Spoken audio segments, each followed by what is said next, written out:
अस्सलाम वालेकुम, welcome back to my YouTube channel माओ व्लॉग्स। और आज मैं आपके साथ शेयर करने लगी हूँ रमज़ान डे 11 का व्लॉग। और पिछले व्लॉग के अंदर मैंने आपके साथ शेयर किया था कि हम घर में पेंट वगैरह कर रहे थे और दरवाज़ों पे हमने पेंट करना शुरू किया था, लेकिन दरवाज़ों से होते होते ना हम एकदम से फर्नीचर के ऊपर आ गए। हुआ ये था कि ये जो फर्नीचर था, मतलब जो मेरा दीवान था, उसके जो पाँव थे वो कुछ ख़राब हुए थे, पेंट काफ़ी ज़्यादा ख़राब हुआ था इसका। तो मैंने अपने हस्बैंड से कहा था कि ना इसके पहले पाँव वगैरह कर दें, तो फिर बाद में जो है ना दरवाजे वगैरह बाकी जो रह गए हैं वो कंप्लीट कर लीजिएगा। तो यहाँ पे मैंने अपने दीवान पे पेंट करवाया, तो वो बहुत अच्छा हुआ और हमें लगा कि ये पेंट काफ़ी ज़्यादा अच्छा हो गया फर्नीचर के ऊपर। जो हम पेंट बनाते हैं ना, यानी कि हम पहले क्या करते थे, हम पेंट वगैरह फर्नीचर के लिए ना खुद ही बनाते थे। मतलब जो जिस तरह पॉलिश वगैरह नहीं बनती वैसे करके बनाते थे। तो उससे ये होता था कि पॉलिश तो वैसी बनती थी, लेकिन हमें किसी ने तरीका बताया था कि आप उसको पेंट भी बना सकते हैं। तो उसके अंदर काला सियाना फूल से वगैरह डाल के ना, तो फिर इस तरह करके वो बनता था। तो उसकी भी मैंने आपके साथ एक तरह से वीडियो शेयर की हुई है पीएल के व्लॉग के अंदर। पीएल सालाना छुट्टियाँ होती हैं मेरे हस्बैंड को, उसका व्लॉग मैंने आपके साथ शेयर किया हुआ है, वो आप डिस्क्रिप्शन बॉक्स में से देख सकते हैं। तो हमने पीएल के अंदर ना वही वाला जो पेंट था ना वो किया था हमने अपने दूसरे फर्नीचर के ऊपर। और बस यही था कि हमने कहा कि चलो कोई नहीं, हम वो कर लेते हैं। साथ मैंने कंप्यूटर टेबल के ऊपर भी वही किया था। कंप्यूटर टेबल की भी मैंने मेकओवर की वीडियो आपके साथ शेयर की हुई है, वो भी आप डिस्क्रिप्शन बॉक्स में से देख सकते हैं। तो उसका भी पूरा जो था ना कंप्यूटर टेबल का हुलिया हमने बदल लिया था इस तरह से करके। और वो वाला पेंट भी अच्छा होता है, लेकिन जब ये वाला हमने पेंट किया तो हमें लगा कि ये पेंट जो है ना उससे काफ़ी ज़्यादा ज़बरदस्त हुआ है। इसके अंदर ये था कि हमें वार्निश अलहदा से यूज़ नहीं करनी पड़ी और बहुत ज़्यादा अच्छा रह गया। और अगर हमने वही कहना कि पॉलिश वगैरह नहीं करनी, क्योंकि वो पॉलिश का मेथड था, उसके अंदर पेंट बन रहा था, तो उससे ज़्यादा बेहतर ये है कि हम ये वाला पेंट का डब्बा एक दफ़ा ले लें और उसके बाद इसी पेंट से जो है ना हम सारा जो वुड है हमारा वो पेंट कर लें। और अगर ज़ाहिर सी बात है, अगर आपने पॉलिश वगैरह करनी है, वो मेथड भी आपको हज़ार तरह के आपको इंटरनेट से मिल जाएंगे, आप वहाँ से देख के कर सकते हैं। तो खैर यहाँ पे भी ये वाला सबसे पहले दरवाज़ा, सेकंड वाला दरवाज़ा था, पहले हमने दूसरा वाला किया था और यहाँ पे अब ये वाला करने लगे हैं मेरे हस्बैंड।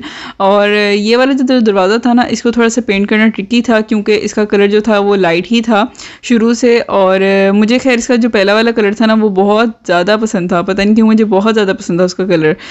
जो नेचुरल कलर था ना उसका, मतलब जो वीडियो के अंदर आता है उससे काफ़ी ज़्यादा प्यारा लगता था वो दरवाज़ा असल में। तो खैर अब ये हो गया था दरवाज़ा वगैरह पेंट। और अब जी बारी आ गई है सोफ़ों की, और यहाँ पे अभी हमने फुल काम शुरू कर दिया है। और ये जी अभी टेबल का ये हाल हुआ हुआ है, काफ़ी ज़्यादा पुराना हो गया था पेंट। मैंने 5 साल पहले किया था इसके ऊपर पेंट। ये मेरी मदर इन लॉ का फर्नीचर है और इसको मैंने पेंट वगैरह इस तरह से करके रखा था और साथ कवर वगैरह इस तरह से बिछाए हुए थे। उसकी वजह से ये था फर्नीचर बिल्कुल अच्छा लगता था। और अभी मुझे ये कि इसको दोबारा से सारा साफ़ वगैरह कर लेते हैं, क्योंकि अम्मी का फर्नीचर है और अम्मी को खैर बहुत ज़्यादा पसंद है, उनके जहेज़ का है। और अक्सर ऐसी होता है कि हमारी जो अम्मियाँ होती हैं ना, जो उनको ना अपने जो जहेज़ की चीज़ें होती हैं, यानी कि जो उनके पेरेंट्स ने दी होती हैं, वो उनको बहुत ज़्यादा पसंद होती हैं। तो ऐसे ही मेरी अम्मी को भी उनका फर्नीचर वगैरह बहुत पसंद है। और एक खानदानी डिनर सेट होता है जो कि हर घर में होता है। खैर वो हमारे घर में नहीं है, लेकिन वो अम्मा के घर में ज़रूर था, जब काफ़ी देर पहले था, लेकिन अब अम्मा के घर में भी नहीं है। एक वो नेशनल डिनर सेट होता है ना पाकिस्तान का, वो वाला वो नहीं है खैर। लेकिन बाकी है कि माओं को यही होता है कि जो उनके पेरेंट्स से चीज़ें वगैरह मिली होती हैं वो कहीं ना जाएँ, वो कहीं ना फेंकें। तो फिर मेरी कोशिश भी ये है कि चलो कोई नहीं, जैसे भी है हम इस फर्नीचर को अच्छी तरह से साफ़ सूफ करके तो हम इसको रखते हैं। और अभी यहाँ पे ये था कि काफ़ी साल पुराना ना, 5 साल पुराना हो गया था पेंट और काफ़ी ज़्यादा गंदा हुआ था। तो फिर हम इसको पेंट वगैरह करने लगे थे और मेरे हस्बैंड ने दरवाजे वगैरह कर लिए थे। तो फिर मैंने कहा कि मैं जो हूँ ना बाकी फ़र्नीचर वगैरह कर लेती हूँ। और यहाँ पे आपकी बहन ना फुल पेंटर बन गई है और यहाँ पे बाकी सारा फर्नीचर जो है वो मैं पेंट करूँगी और दरवाजे वगैरह जो हैं वो मेरे हस्बैंड पेंट करेंगे खैर से। और जी ये जो सारा काम था ये रात के टाइम पे हो रहा था। और जब मेरा फर्नीचर वगैरह तकरीबन कंप्लीट हो गया था तो फिर मैंने जो था ना अब सहरी बनाने जाना था। फिर मैं सहरी बनाने चली गई और फिर सहरी के बाद जो है ना ये जो सीधी सीधी लकड़ियाँ रह गई थी वो मैंने पेंट करना शुरू की। और ये डाइनिंग टेबल की हैं, उसको भी थोड़ा सा सही वगैरह कर रही हूँ, क्योंकि ज़ाहिर सी बात है सारा फर्नीचर एक दफ़ा अच्छा सा पेंट हो जाएगा तो घर अच्छा लगेगा। और मैंने आपके साथ जो है बाकी सारी जो वीडियोज़ हैं मैं आहिस्ता आपके साथ शेयर कर रही हूँ। जिन्होंने अभी मेरा चैनल देखना शुरू किया है उनको मैं बता दूं कि रमज़ान के अंदर मैं कुछ ना कुछ अपने जो घर के काम हैं, जो मेन सफाइयाँ वगैरह होने वाली हैं वो कर रही हूँ, ताकि जो है ना घर वगैरह साफ़ सुथरा लगे ईद पे। और ईद की सफाइयाँ वगैरह होती हैं ये, जो कि हर कोई अपने घर में कर रहा होता है, लेकिन मैंने कुछ पेंट वगैरह का भी चक्कर खोल के बैठ गई हूँ। अक्सर ये होता है कि लोग हम बाहर से करवा रहे होते हैं, लेकिन हम घर में ही खुद ही कोशिश करते हैं कि कुछ ना कुछ करते रहें। और ये जो टेबल है अभी इसके ऊपर मैंने मरकरी वाला शीशा लगवाना है, लेकिन अभी मुझे समझ नहीं आ रही, क्योंकि मरकरी वाले के जो शीशे के रेट्स हैं वो काफ़ी ज़्यादा हाई हो गए हैं और मैंने 2-3 जगह पे लगवाने हैं, मतलब 2-3 टेबल्स पे लगवाने हैं, और मुझे समझ नहीं आ रही कि मैं क्या करूँ। तो खैर यहाँ पे भी जो था ये सारा पेंट वगैरह हो गया था, और जो पेंट का डब्बा था वो मैंने जब PL के अंदर था ना, व्लॉग के अंदर, उसके अंदर मैंने ख़रीदा था और वो अभी तक पड़ा हुआ था, और वही डब्बा जो था ना पेंट का वही यूज़ हो गया इधर फर्नीचर के ऊपर। और वो डब्बा जो था ना तकरीबन 900 का था, और अभी जो न्यू रेट होगा उसका मुझे पता नहीं, क्योंकि आज पेंट करते करते ना सारा पेंट ख़त्म हो गया, अब हमें नया लेना पड़ेगा।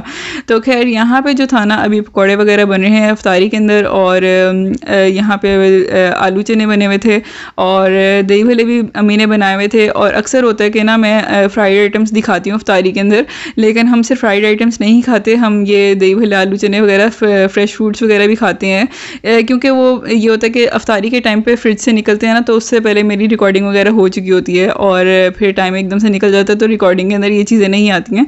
लेकिन ये होता है कि कहते हैं ना कि हम हेल्दी चीज़ें नहीं खा रहे, तो खैर ये दही भल्ले तो खैर हेल्दी हैं और आलू चने भी हेल्दी हैं, तो खैर मेरे ख्याल से काफ़ी ज़्यादा होती हैं, हेल्दी आइटम्स भी होती हैं, लेकिन मैं नहीं दिखाती, तो इसलिए मैंने कहा कि चलो आज आपको बता ही देती हूँ। और यहाँ पे हमारी हो गई थी इफ्तारी वगैरह कंप्लीट। फिर अब इफ्तारी के बाद जी था चाय का टाइम, और इफ्तारी के बाद चाय ना हो ये कैसे हो सकता है। तो जी अभी हम चाय वगैरह पीने लगे हैं, और आज ही मैं करने लगी थी बच्चों के खिलौने वगैरह सेट, तो मैं आपके साथ शेयर करती हूँ। और जी यहाँ पे मैं करने लगी हूँ बच्चों के खिलौने अलहदा। और अक्सर ऐसा होता है कि मैं बच्चों को सारे खिलौने इकट्ठे नहीं देती, पहले मैं दिया करती थी, बहुत ज़्यादा दिया करती थी। और जो पहले कभी हमारे घर में बाजी आया करती थी वो कहती थी कि इतने ज़्यादा खिलौने ना दिया करो बच्चों को, लेकिन मैं हमेशा से दे के रखती थी, क्योंकि मुझे लगता है कि खिलौने बच्चों की माइंड डेवलपमेंट के लिए बहुत ज़्यादा अच्छे होते हैं, लेकिन कभी कभार ना कुछ ज़्यादा हो जाते हैं तो वाकई में नुकसानदेह भी होते हैं। तो यहाँ पे मैं हर चीज़ को सॉर्ट आउट करती रहती हूँ, क्योंकि माशाल्लाह 3 बच्चियाँ, और खिलौने जो होते हैं ना एज के हिसाब से साथ साथ देने चाहिए, क्योंकि टोडलर्स के अलहदा होते हैं, और फिर जाहिर सी बात है प्री स्कूलर्स के अलहदा होते हैं, हर तरह के टॉयज़ होते हैं। लेकिन अब हर तरह के बच्चे होंगे तो फिर तो जाहिर सी बात है खिलौने काफ़ी सारे होंगे। तो यहाँ पे भी मैंने ब्लॉक्स वगैरह अलहदा किए हुए थे, बैग्स अलहदा किए हुए थे, जो कि अक्सर बच्चे खेलते रहते हैं काफ़ी सारी चीज़ों से।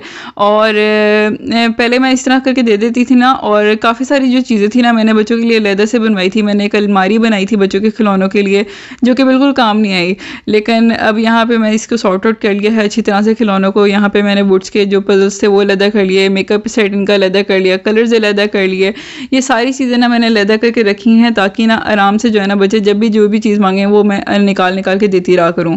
पहले मैंने करना शुरू किया था, लेकिन मैंने इसको ज़्यादा सीरियसली नहीं लिया था, लेकिन अब मेरी कोशिश है कि मैं इसी तरह करूँ। और ये हैं जी हमारे चुन्नू मुन्नू, जो कि खैर हमें बहुत ज़्यादा पसंद है। तो खैर यहाँ पे अभी ये होता है कि ना बच्चों की ना लड़ाई हमेशा हर किसी के घर में, हर किसी के घर में बच्चों के खिलौनों के पीछे ना लड़ाई उसके पीछे होती है जो किसी दूसरे ने लिया हो। ये बड़ी अजीब बात है, ये मेरी समझ से बाहर है बात। तो खैर यहाँ पे मैंने भी देने वाले खिलौने अलहदा कर लिए हैं, और कुछ खिलौने होते हैं वो मैं अम्मा की तरफ जाके रख देती हूँ, क्योंकि फिर बच्चे वहाँ पर जाते हैं तो वहाँ पर भी खेलते हैं। और यहाँ पर मैंने बच्चों के खिलौने वगैरह इस तरह अलहदा करके अब मैं इनको जो है ना अलग अलग शॉपर बैग में डालूंगी और उस तरह से समेटूंगी। और अभी बस मेरा दिल कर रहा है कि मैं ये जो सारे खिलौने हैं ना इसके अंदर से आधे ही मैं निकाल के दे दूं, क्योंकि ना काफ़ी सारे जो खिलौने हैं उनसे खेल के ना बच्चे भी अब तंग आ गए हैं। लेकिन अक्सर ऐसा होता है कि बच्चे जब शॉप पे जाते हैं ना तो मुझसे ना कम ही फरमाइश करते हैं टॉयस वगैरह की, वो फुल ना इस वक्त उकता गए हुए हैं। ये नहीं है कि अक्सर ऐसा होता है ना कि माएँ बच्चों को मोबाइल वगैरह दे देती हैं, तो मोबाइल देने से ये होता है कि बच्चों के अंदर खिलौनों का वो नहीं होता, मतलब उनको डिमांड इतनी नहीं होती। लेकिन मैं बच्चों को मोबाइल वगैरह भी नहीं देती, तो अब इतने खिलौने वगैरह देती हूँ ना तो खिलौनों से उनकी डिमांड इतनी कम है। तो यहाँ पर भी बस एक शॉपर बैग था, वो मुझे लग रहा था ऊपर भी खिलौनों का पड़ा हुआ है। मुझे ना समझ ही नहीं आ रही कि इतने ज़्यादा खिलौने आए कहाँ से हैं। आए ऐसे हैं कि जाहिर सी बात है कुछ मेरे अम्मी अबू ने दे दिए, मतलब मेरे इनके दादा दादी ने दे दिए, कुछ नाना नानी ने दे दिए, कुछ खाला ने दे दिए, कुछ को हमें भी कुछ पसंद आ जाता है कि हम बच्चों के लिए ले लें, कुछ बच्चों को पसंद आ जाता है। तो इस तरह से करके ना काफ़ी सारे खिलौने हो गए थे। अब मैंने यहाँ पे वॉशिंग मशीन में लगा लिए थे सारे स्टफ़ टॉयस जो कि मैंने वॉश करने थे, और बाकी सारे भी खिलौने वगैरह मैं वॉश करके फिर रखूँगी। और जी यहाँ पे मैंने कर लिए थे बच्चों के सारे स्टफ़ टॉयस वॉश, और अभी हार्ड टॉयस भी मैंने धोने थे। वो मैं इस तरह करती हूँ कि मैं जो स्टफ़ टॉय है ना, एक दो बीच में डाल के तो हार्ड टॉय भी वॉशिंग मशीन में डाल देती होती हूँ। तो उससे ये होता है कि एक आधा जो खिलौना होता है वो बीच में टूट भी जाता है। ये नहीं कि बिल्कुल साबित रहते हैं, क्योंकि जो बहुत ज़्यादा हल्का खिलौना होता है ना वो टूटता है बीच में, लेकिन बाकी सारे ये है कि खिलौने भी वॉश हो जाते हैं। और क्योंकि मैं जो मशीन है वो मैं नॉर्मल पे लगाती हूँ, लेकिन अगर आप डेलिकेट पे लगाएं तो ये होगा कि आपके खिलौने वगैरह भी वॉशिंग मशीन के अंदर आराम से धुल जाएंगे। तो इस तरह के भी मैं खैर चीज़ें वगैरह करती रहती हूँ, लेकिन ये है कि अगर खिलौने वगैरह कम होते हैं तो वो तो ज़ाहिर सी बात है, वो आप आराम से किचन में भी धो सकते हैं। तो ये जी था आज का सारा व्लॉग। कैसा लगे आपको ये मुझे कमेंट्स में ज़रूर बताइएगा, और मिलूंगी इंशाल्लाह आपसे कल के व्लॉग में। तो तब तक के लिए अपना बहुत ज़्यादा ख्याल रखिएगा और हमें अपनी दुआओं में याद रखिएगा। अल्लाह हाफिज़।